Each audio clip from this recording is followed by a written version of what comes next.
सौमित्र जय सोमनाथ। ओम नमः शिवाय। प्रिय मित्रों, તમારા દિવસ શુભ રહે, મંગલમય રહે, શુભકામના હું બિલીમરાથી જોગીભાઈ વ્યાસ આપ સૌનું આપણી જોગેશમાં પણ હાર્દિક સ્વાગત કરું છું। મિત્રો, આજ રોજ જોઈશું આજનું શુભ પંચાંગ।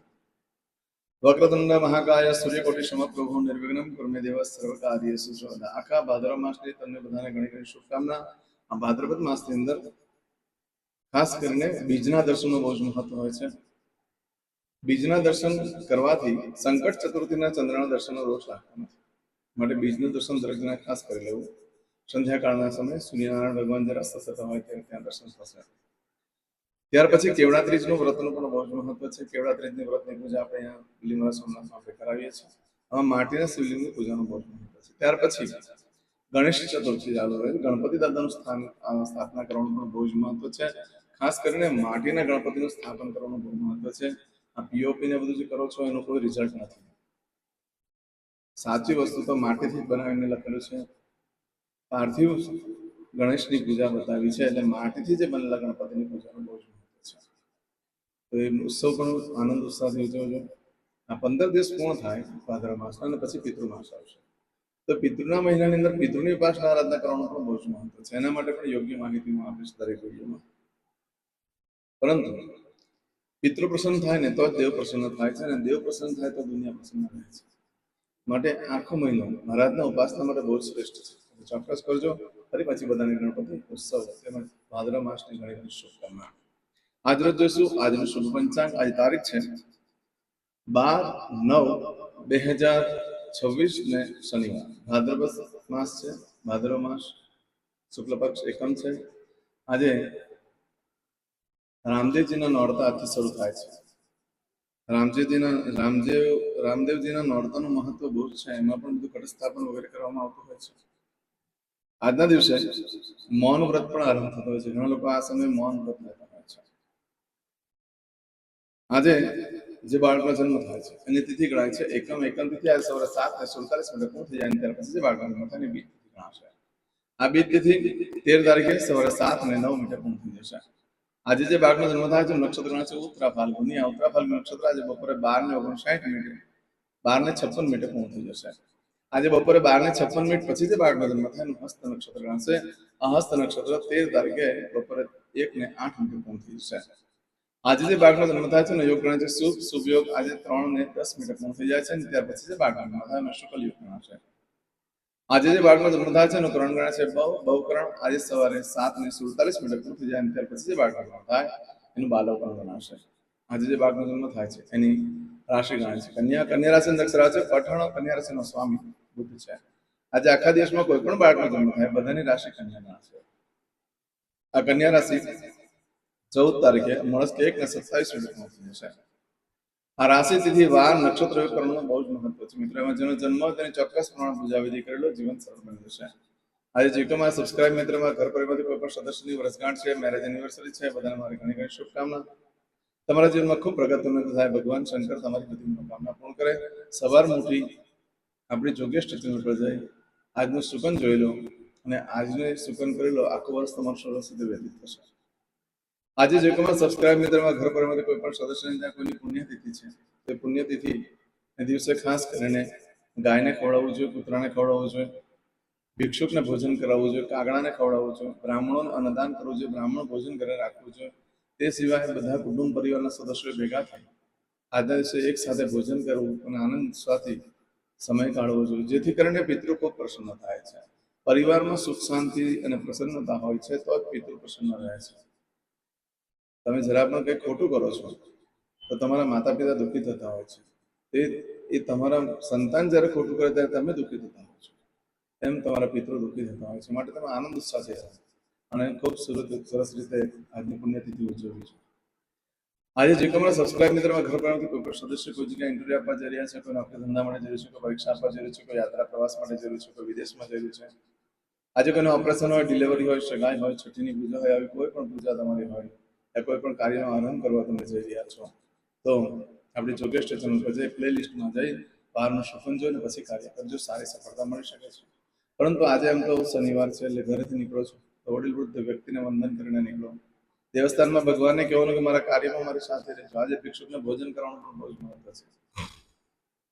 આજના દિવસે ઘરેથી જ્યારે તમે નીકળો છો ત્યારે ભગવાનને કહેવાનું કે મારા કાર્યમાં મારી સાથે રહેજો અને પછી નીકળો તો સારામાં સારી સફળતા મળી શકે છે. પરંતુ મિત્રો, જ્યારે આજે કોઈ પણ કામ કરવા માંગો છો તેના માટે એક ચોક્કસ શુભ સમય છે, તે આપણે જોઈ લઈએ. આજે સવારે 7:30 થી 9 વાગ્યા સુધીનો સમય શુભ રહેશે. આજે બપોરે 12 થી સાંજે 4:30 વાગ્યા સુધીનો સમય શુભ રહેશે. આજે સાંજે 6 થી સાંજે 7:30 વાગ્યા સુધીનો સમય શુભ રહેશે. આજે રાત્રે 9 થી આવતીકાલે મળસ્કે 1:30 સુધીનો સમય શુભ રહેશે. આવતીકાલે સવારે 4:30 થી સવારે 6 વાગ્યા સુધીનો સમય શુભ રહેશે. આજે એકંદરે સામાન્ય દિવસ છે, એટલે તમે કોઈ કાર્ય બહુ મોટું કરવાનું હોય તો ના કરશો. પરંતુ આજે બપોરે 12:56 સુધીમાં તમારી કોઈ પણ વસ્તુ ચોરાઈ ગઈ, ખોવાઈ ગયા અથવા તમે કોઈ ધંધો વેપાર ચાલુ કરો છો તો એનું શું પરિણામ આવે છે આપણે જોઈ લઈએ. જો કોઈ પણ વસ્તુ ખોવાઈ જાય છે, ચોરાઈ જાય તો 7 દિવસો મળે શક્યતા એના પછી ઓછી છે. આજે તમે કોઈ કાર્યનો આરંભ કરો તો તમારા કરતા તમારા જે પાર્ટનર હોય તેની પોઝિશન ઘણી સારી થતી હોય છે. એનો મતલબ એમ નથી કે તમને કંઈ નુકસાન થાય, તમને પણ ફાયદો થતો હોય છે. આજના દિવસે બહુ મોટા કોઈ કાર્ય કરવાનું હોય તો તે ના કરશો, નાના સામાન્ય કાર્ય કરી શકો છો. આજના દિવસે કોઈ એવા કાર્યો છે જે કરવાથી નિયમિતતા લાવવાની જરૂર હોય છે. જેમ કે દવા લેવામાં નિયમિતતા આવવી જોઈએ, કસરત કરવામાં નિયમિતતા આવવી જોઈએ, ભણવામાં વાંચવામાં નિયમિતતા આવવી જોઈએ, પૂજામાં નિયમિતતા લાવવી જોઈએ. આ બધી વસ્તુથી આપણને લાભ થતો હોય છે, તો તે નિયમિતતા આજથી શરૂ કરવામાં આવે અને પછી જો તમારો પ્રયત્ન ચાલુ રહે તો પછી કાયમ માટે નિયમિતતા આવી જતી હોય છે. આજના દિવસે ભગવાનની આરાધના ઉપાસના કરવાનું શરૂ કરશો તો પછી ધીરે ધીરે બધે રોજ જ ભગવાનની ઉપાસના થશે. માટે એવા કોઈ પણ કાર્ય છે જે રોજ કરવાથી નિયમિતતા આવવાથી ધન લાભ થાય, માનસિક શાંતિ થાય, યા કોઈ પણ રીતે આરોગ્યને લગતી શાંતિ થતી હોય તો તે આજથી શરૂ કરી શકો છો. આજના દિવસે નવા વસ્ત્ર ધારણ કરવાથી જાવક ઘટે અને આવક વધે છે, તંદુરસ્તી સારી રહે છે અને જે વકીલનું કામકાજ કરે છે એ લોકો માટે તો ઘણું શ્રેષ્ઠ છે. આજના દિવસે આવું બધું ફળ આજે બપોરે 12:56 સુધીમાં મળે, પરંતુ આજે બપોરે 12:56 થી લઈ આવતીકાલે બપોરે 1:08 સુધીમાં જો તમે કોઈ કાર્ય કરો છો તો તેનું ફળ બદલાઈ જાય છે. આ સમયગાળા દરમિયાન તમે કોઈ પણ કાર્ય વસ્તુ ખોવાઈ ગઈ, ચોરાઈ ગઈ તો 15 દિવસમાં મળે, બાકી શક્યતા ઓછી. આ સમયમાં કરેલું કાર્ય હંમેશા જીત અપાવે છે, સફળતા અપાવે છે. ખાસ કરીને ખોટી વ્યક્તિ પણ સાચી સાબિત થઈ જાય છે અને પણ વિજય મળતો હોય છે. જેનો કોર્ટમાં કેસ ચાલતો હોય, લોકો જીતવા માટે આજથી શરૂઆત કરે, કેસ મૂકે છે, તો એને સફળતા મળવાના ચાન્સીસ ખૂબ વધી જાય છે. કોઈ રમત ગમતમાં ભાગ લેતા હોય તો એ લોકો પણ આજે જે ફોર્મ પર સાઇન કરી દે છે તો એ લોકોને પણ સારી સફળતા મળી શકે છે. તો વિજય મેળવવા માટે આજે ઇલેક્શનમાં જે લોકો ભાગ લેતા હોય છે એ લોકો પણ કોઈ ફોર્મ પર સાઇન કરી દે છે. આજના દિવસે તે લોકોને પણ ભવિષ્યમાં સફળતા મળી શકે છે. આમ તો કોઈ પણ મોટા કાર્યનો આરંભ આજે તમે કરી શકો છો, કોઈ પણ વસ્તુની ખરીદી પણ કરી શકો છો. આજે તમારે કોઈ ખાસ કરીને જે નવા વસ્ત્ર ધારણ કરવાની બાબત છે, તો આજે નવા વસ્ત્ર ધારણ કરવાથી ભાઈઓ માટે બહુ શ્રેષ્ઠ છે. કોઈ સારી કન્યા જોવા જવાનું થઈ શકે છે, પ્રવાસમાં પણ સફળતા મળે અને બહારની ઉઘરણી લોકોની લેવા નીકળતી હોય તો તે પણ મળી શકે છે. નવા વસ્ત્ર ધારણ કરવા પણ યોગ્ય દિવસ છે. આવું બધું જે ફળ છે આજે બપોરે 12:56 થી આવતીકાલે બપોરે 1:08 સુધી મળે. આજે કરશો આજનો સંકલ્પ, ચમચીમાં પાણી લઈ લો. મિત્રો, ખાસ કરીને હવે હું ચેનલ પર ખાસ મૂકું જ છું, તેમાં તમારે ચેનલની અંદર ફોલો કરી લો અને એમાં એક બેલ આઇકોન હોય છે તેની અંદર ક્લિક કરી લો. એટલે શું થાય કે ચેનલ પર મારા મેસેજ તમને એડવાન્સમાં મળી જાય. વોટ્સઅપની અંદર બધા નીતિ નિયમો બદલાતા રહેતા હોય છે, એટલે મારે તમને મેસેજ મોકલવા ઘણી વખત તકલીફ પડતી હોય છે. તો ચેનલ પર ડેઈલી મૂકી દઉં છું, એડવાન્સમાં મૂકેલા હોય છે, એ જોઈ શકો. ચમચીમાં પાણી લે. અદ્ય માસના માસોત્તમ પરમ પવિત્ર ભાદ્રપદ માસ શુક્લ પક્ષે પ્રતિપદાયામ મંદવાસ્ત્રણવિત્તાયામ વિડીયો પતે એટલે જય ગણેશ, અથવા તમે જે ભગવાનનું પૂજન કરી રહ્યા છો એનું નામ લખીને મોકલી દેજો. પણ જય ગણેશ તો મોકલજો 15 દિવસ સુધી, જે રોજ મારી પર. તો ભગવાનને હું તમારા માટે પ્રાર્થના કરીશ કે તમારું કાર્ય જલ્દી થઈ શકે અને તમને લાઈક કરીને પણ મોકલાવીશ. હવે દરેક જણા પોતાનું સાચું નામ બોલી દો. તમારું ગોત્ર ખબર હોય તો ગોત્ર બોલી દેવાનું. પછી બોલવાનું છે અહમ, મમ, આત્મન, શ્રુતિ, સ્મૃતિ, પુરાણોક્ત, પુણ્ય, ફલ, પ્રાપ્તિ, અર્થમ, અપ્રાપ્ત, લક્ષ્મી, પ્રાપ્તિ, અર્થમ, પ્રાપ્ત, લક્ષ્મી, ચિરકાલ, સૌ, રક્ષણાત્મક, લોકેવા, સભાયામ, રાજદ્વારે, વ્યાપારે, વિદ્યા અભ્યાસે, દેશે, વિદેશે, સર્વત્ર, યશ, कीर्ति विजय लाभादि प्राप्ति अर्थम मम अखिल कुटुंबस्य आयु आरोग्य ऐश्वर्यादि प्राप्ति अर्थम मम जन्म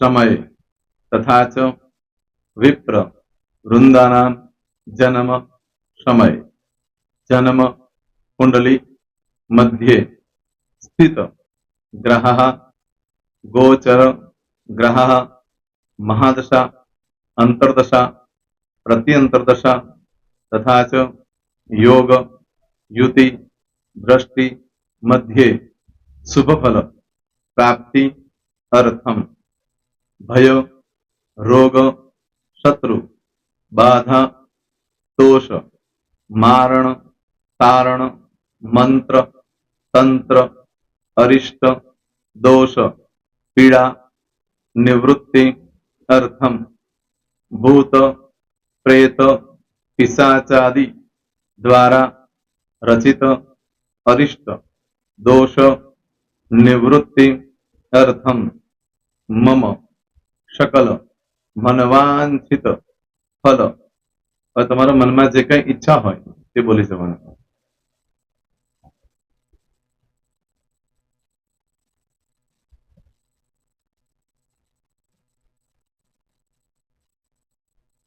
બોલવાનું અનુસારતઃ सकल मनवांछित फल प्राप्ति अर्थम. હવે જે બરકતની પૂજા વાળા છે એ લોકો તો આ બધું બોલવાનું જ હોય છે, એ લોકો માટે કોઈ સ્પેશિયલ નથી. પણ જે લોકોએ હવે જે કહું છું તે લોકોએ જ બોલવાનું, જેના લગ્ન થઈ ગયા હોય એ લોકોએ બોલવાનું છે. મમ દાંપત્ય જીવન મધ્યે સુખાકારી પ્રાપ્તિ અર્થમ પુત્ર પૌત્રાદि સંતતિ પ્રાપ્તિ અર્થમ. આ સંતાન પ્રાપ્તિ વાળા માટે પણ આવી જાય છે. એમાં દીર્ઘ આયુ આરોગ્ય ऐश्वर्यादि प्राप्ति अर्थम तथा च. હવે જેના લગ્ન નથી થયા તે લોકોએ બોલવાનું. મમ જટટી વિવાહ યોગ પ્રાપ્તિ અર્થમ વિવાહ પશ્ચાત દાંપત્ય જીવન મધ્યે સુખાકારી પ્રાપ્તિ અર્થમ. હવે જે લોકોને સંતાન પ્રાપ્તિ નથી, જે લોકોને સંતાન પ્રાપ્તિ છે કરવી છે એ લોકોએ બોલવાનું.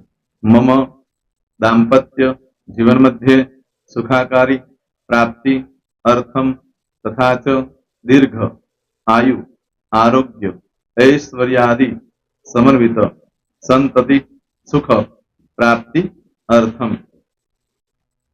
હવે જે અભ્યાસ કરી રહ્યા છો છોકરા વિદ્યાર્થીઓ છે તે લોકોએ બોલવાનું છે.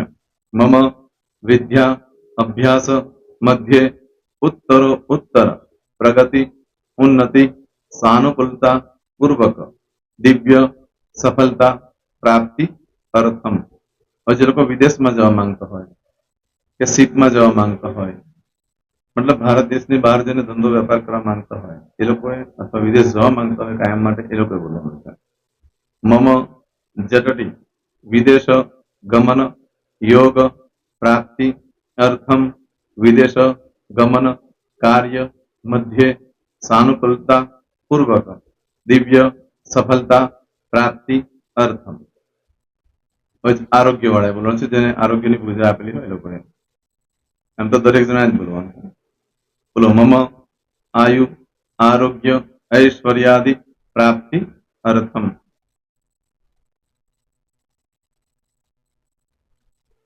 હવે દરેક જણા બોલવાનું.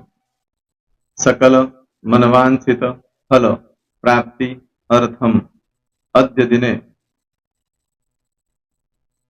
प्रधान देवतानां नित्य दिन अनुसारतः पूजन अर्चन कर्मणि अहम करिष्ये. પાણીવાળી થાળીમાં પાણી મૂકી દેવાનું છે. હવે તમારી બધી પૂજા જે મેં આપેલી છે એ પૂજા થઈ જાય, અથવા તો તમે રોજ પૂજા કરતા છો મારી પાસેથી નથી લઈ ગયા, એ પૂજા થઈ જાય પછી ફરી પાછી ચમચીમાં પાણી લેવાનું. અહીંયા વિડીયોને સ્ટોપ કરી દેવાનું. પૂજા પતે એટલે પાછું આગળનું કરવાનું છે. અહીંયા વિડીયો સ્ટોપ કરી દેવાનો અને પૂજા પતે એટલે બોલવાનું છે. વિષ્ણવે વિષ્ણવે વિષ્ણવે નમો નમઃ.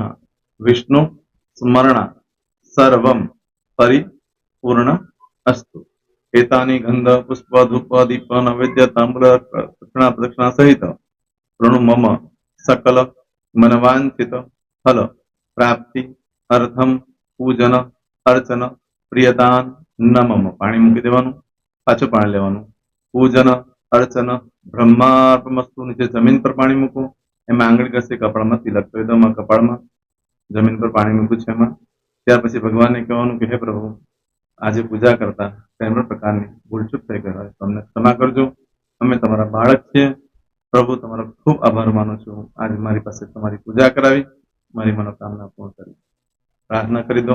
જગ્યા પરથી ઉભા થઈ શ્રીનારાયણ ભગવાનને પાણી ચડાવી દો અને નિત્ય કર્મ જે કરતા હોય તે કરો. જય સ્વામિનારાયણ. તમારો દિવસ શુભ રહે. તમે અને તમારો પરિવાર સુખી રહે, સંપન્ન રહે, સુરક્ષિત રહે એ ભગવાન સોમનાથ દાદાને પ્રાર્થના. તો મિત્રો, તમે મારા વિડીયોને લાઈક ના આપી હોય તો સૌથી પહેલા લાઈક આપી દો. અને ત્યાર પછી જો તમે મારી આ ચેનલ સબસ્ક્રાઇબ ન કરી હોય તો સૌથી પહેલા સબસ્ક્રાઇબ કરી લો અને બેલ આઇકોન ઓલ પર ક્લિક કરવાનું ભૂલશો નહીં, જેથી કરીને સૌથી પહેલા નવી વિડીયો જે કંઈ મૂકું એ તમને મળે. મિત્રો, કંઈ પણ મૂંઝવણ હોય તો મને આ નંબર પર તમે ફોન કરીને પૂછી શકો છો. મારો મોબાઈલ નંબર છે 9825546459. મિત્રો, કોમેન્ટ્સમાં જય સોમનાથ લખવાનું ભૂલશો નહીં. ફરી પાછા નવા વિડીયો સાથે મળીએ. ત્યાં સુધી સૌને જય સોમનાથ.